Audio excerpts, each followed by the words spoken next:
Chapter 20. Inside the Closet. Jason did it! He finished reading all 999 pages. He was so tired he didn't know how he made it up the stairs to Mrs. Jewell's class. He fell asleep somewhere around the 4th floor and awoke on the 28th. "Did you finish your book yet?" Allison asked him when he entered the classroom. She and Rondi giggled. "Yep," said Jason.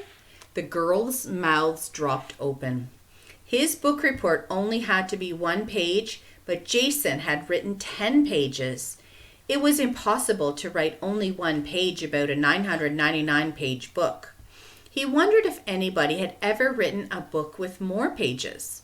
Probably not. There was probably a law against writing a book with 1,000 pages or more. He brought the 10 pages and his 3 pictures to Mrs. Jewell's desk. "I guess if somebody writes a book with 999 pages, it has to be really good," he said, "or else nobody would ever read it." "I don't know," Mrs. Jewell admitted. "I've never read a book that long." Jason sleepily handed over his papers. "Where's your paperclip?" asked Mrs. Jewell. "It got all bent in my backpack," he explained, too tired to think about what he was saying. "Unbent, really. I guess the 999-page book was too heavy for it." He showed Mrs. Jewell his paperclip, now unbent into a crooked line. Mrs. Jewell put her hand to her mouth, horrified. "You bent your paperclip?" she gasped. "Unbent," said Jason. Mrs. Jewell stood up. "You better come with me," she exclaimed. She grabbed Jason by his ear and yanked him toward the door. "Ow!" he whimpered. Whispers could be heard from all around the room. "He read a 999-page book, but he bent his paperclip. He wrote a 10-page book report, but he bent his paperclip. No, he unbent it." "Everyone, stop talking now," ordered Mrs. Jewell. "Do not leave your seats for any reason." She pulled Jason out of the room and slammed the classroom door behind her. She dragged him straight to the closet that wasn't there. Jason read the signs. "Keep back. Do not open doors. Danger. Call the fire department if you smell something unusual." He sniffed. He didn't smell anything. Yet. Mrs. Jewell turned the dial on the padlock as she quietly said the combination to herself. 24, 17, 6. The lock opened. "But you said it wasn't there," Jason pointed out. "Of course it's there," said Mrs. Jewell. "Hold this." She gave Jason one end of the heavy chain. He remained where he was as Mrs. Jewell took the other end and walked 4 times around the closet, unwrapping it. Then she took Jason's end from him and tossed the chain aside. It clanged against the floor. A steel bar, held in place by 2 clamps, still blocked the closet doors. The locks on the clamps had letters instead of numbers. Jason watched as Mrs. Jewell set one lock to ACBD and the other lock to BDBC. The clamps snapped open. "I'm really sorry about the paperclip, Mrs. Jewell," said Jason. "It's a little late for that now, don't you think?" said his teacher. She lifted the steel bar and tossed it aside. A loud clank echoed down and up the stairs. Mrs. Jewell walked down several steps. Jason watched, amazed, as she slid open a secret compartment hidden in the 3rd step from the top.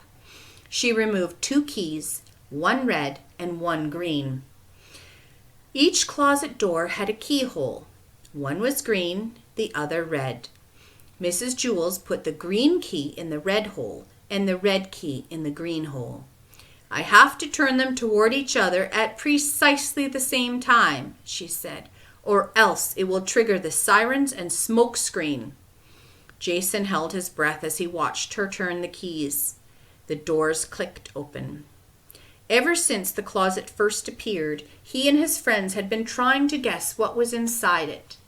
They imagined all kinds of horrible things, but what Jason saw now was worse than anything they ever imagined. The closet was empty. "Don't lock me in there, Mrs. Jules," he pleaded. "I didn't do it on purpose. The book was too heavy." He tried to remember all that he had seen and heard. Third step from the top, red key in green hole, 27, 6, 14, A, B, D, C. It was too much. It was slipping out of his brain faster than he could remember. "Call the fire department if you smell something unusual." "I don't want to become an unusual smell," he cried. "What are you blabbering about?" asked Mrs. Jules. "Why would I lock you in the closet?" He bent over. Jason looked again. The closet wasn't completely empty after all. There, in the back corner, was a small cardboard box. Mrs. Jules picked it up. A price tag stuck to its side read 89 cents. Mrs. Jules opened the top flap and removed a paperclip. "Now, don't tell anyone where you got this," she said as she handed it to him. "I won't," he promised. She put the box back in the closet, then shut and locked the doors, turning the color-coded keys in opposite directions. She returned the keys to their secret hiding place. She grunted as she lifted the steel bar, and then again when she set it in place. She snapped the clamps shut and spun the dials on the locks. Jason picked up one end of the chain and walked 4 times around the closet. Mrs. Jules secured the padlock. "I'm very proud of you, Jason, for finishing the whole book," she said. "I was kind of sorry when it ended," said Jason. Teacher and student returned to class.